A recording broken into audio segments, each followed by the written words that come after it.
Hi everybody, Nathan Ronen here with some really time-sensitive information, which I would like to talk about because candidates have been contacting me at Level 2 about whether they should take the Level 2 exam in 2023 or wait until 2024 with all of the new curriculum changes that have been announced by the CFA Institute a few weeks ago. Before I get into this topic, if you don't mind, please press the subscribe button and the notifications button so that you can get these kind of updates from me when I put them out, because I think you'll find them very helpful in your preparation to not only passing level 2 and 3, but to getting your charter as well. And sometimes I also put updates together regarding the industry or other types of academic designations and their impact. Okay, let's get started here. I've seen questions coming across, my email and phone calls and text messages and all kinds of messages on YouTube and also in other social media about whether I'm a level 2 candidate, Nathan. Should I take the exam now in 2023 or should I wait to take it in 2024, given the curriculum changes that the CFA Institute is anticipating to make and has announced? It's a very good question. But I want to make sure that I answer it properly. First of all, starting up, I have literally no objection to the changes that the CFA Institute is putting through together at level 1, level 2, and level 3 with the practical skills at level 1 and level 2 and the career paths at level 3. I think these are good changes, but I think everything has to be put into perspective, okay? And that's what I want to talk about right now. If you're a level 2 candidate, and again, this is time sensitive because what I'm talking about is I'm producing this now in the month of April. So I'm focusing on if you're a level 2 candidate and you haven't yet registered for the level 2 exam for 2023, or haven't even really started studying, that you're going to sign up for the November exam. Should you do it? Absolutely. If I were a candidate sitting for the level 2 exam or thinking about sitting for the level 2 exam, I would sign up for the November exam. 7 months, even 6 months, 7 months of study is more than enough time to study, properly study for the level 2 exam and pass it. If you have a good strategy, if you have a good focus, you're not just reading curriculum materials in order, or you're not just watching videos endlessly and treating the exam like a level 1 exam. If you're working with me with a very cohesive and structured and comprehensive study program, you can definitely, in my opinion, pass the level 2 exam in November, okay? But you'll have to put in some work, you'll have to put in time and effort. That would be for even level 3, and I'm sure you did that even for level 1.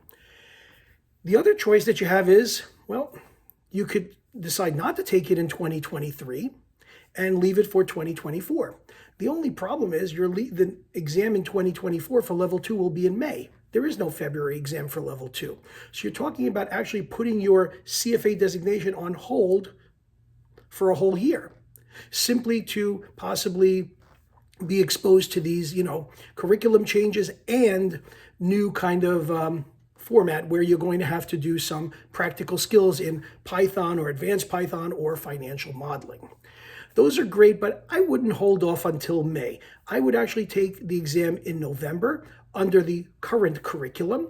Work with me. I will help you to pass it. And then you can sit for the August exam in 2024 for level 3. You can sit for the level 3 August 2024 exam, again with my assistance, and I will show you how to do the essays and give the graders what they're looking for, and you can pass your exam in August and, you're done with your journey and get your CFA designation. Okay, and you will also forego having to wait for the entire curriculum changes that are happening in 2025 to the level 3 program, which are going to be enormous from what we're seeing. And they're going to be these different career paths and, paths, private wealth, wealth management, current portfolio management, whatever they call them. I don't think you really need to wait for all of that. I mean, that's up to you. Now, if you cannot take the exam in November, then everything that I'm saying isn't really worth much. So just sign up for May next year. But if you're considering and trying to balance 2023 versus 2024 for the level 2 exam, I would say take it with me in November, sign up with it with CFA Institute, sign up for my bundled package, which is on my website, and let's get working together on a comprehensive package so that you pass level 2 under the current curriculum, where there's lots of mock exams out there, sample exams, practice exams, and resources for you. Avoid all of the curriculum changes and the new modules that you're going to have to do with regard to Python or financial modeling in 2024. And you could still in 2024 take the level 3 exam, pass it under the current regime as well, under the current curriculum that they're having with very limited changes.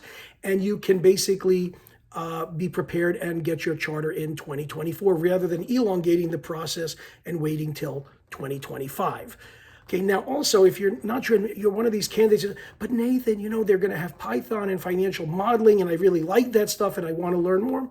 That's fine. That's great. I think that's a great thing to do. But at the end of the day, you're going to get the CFA charter. The letters after your name are going to be CFA. It's not going to be CFA plus Python, or financial modeling. Or nobody on an interview is going to say, hey, I see you got the CFA designation. Did you do it on the old curriculum or the current curriculum? I don't think, people are going to ask you that. I don't think that's going to even show up at a job interview. I don't think people are really going to, embed that in a decision about whether to hire you or not. Obviously, companies do want to see people have these skills, and so they're helpful. But again, what are we talking about here? We're talking about 10 to 15 hours of videos that you're going to have to go through and answer questions and do problems or samples in Python or financial modeling on top of studying for the exam. So there's going to be two components to releasing your level 2 exams in 2024. First, you're going to have to take the exam. And secondly, you're going to have to complete the Python or the financial modeling segments before your exams are released. If you don't do that, they will not release your exams. But here's the thing. You can do the Python or the financial modeling skill sets, okay? And you can actually not pass the exam, and it doesn't really matter, okay? If you pass the exam and you do the financial modeling or Python skills in 2024, then they will release your scores and you can move on to level 3. So in other words, you really have to focus, number one, on passing the level 2 exam. And then as a supplement to that, you need to make sure that you've done the modules and the videos on the Python or financial modeling at level 2. If you don't, they won't release your scores. And you have a certain date by which you have to do that. So again, why complicate things so much? Also, why be the first person to be under this, new curriculum? I mean, this is just a personal opinion.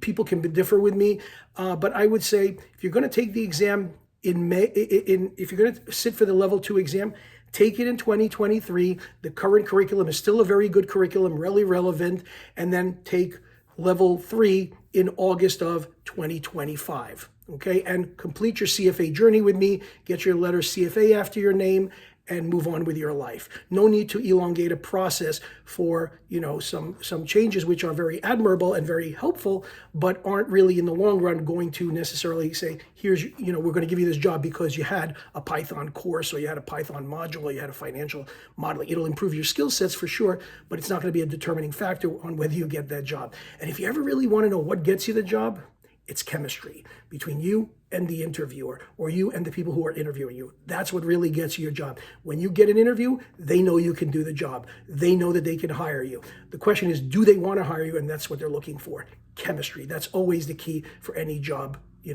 for getting any job. Okay, that concludes what I wanted to say. If you have any questions about this, feel free to reach out to me on my website, chalkandboard.org. Again, that's CHALK and AND, board, BOARD. That's chalkandboard.org. Or you can reach out to me on my cell number, which is also on the Chalk and Board website, and I'm happy to discuss this. Again, I want to be very clear about this. I applaud the CFA Institute for wanting to make the CFA charter a much more relevant designation, not purely academic, as some people have been perceiving it to be. I applaud these changes for 2024 and 25 and onwards, but in terms of you taking the exams, don't prolong the process. Take it in November with me, take level 3 in August next year, and be done, okay? Have a good evening or have a good morning wherever you are. And if you ever have any questions, reach out to me. Bye-bye.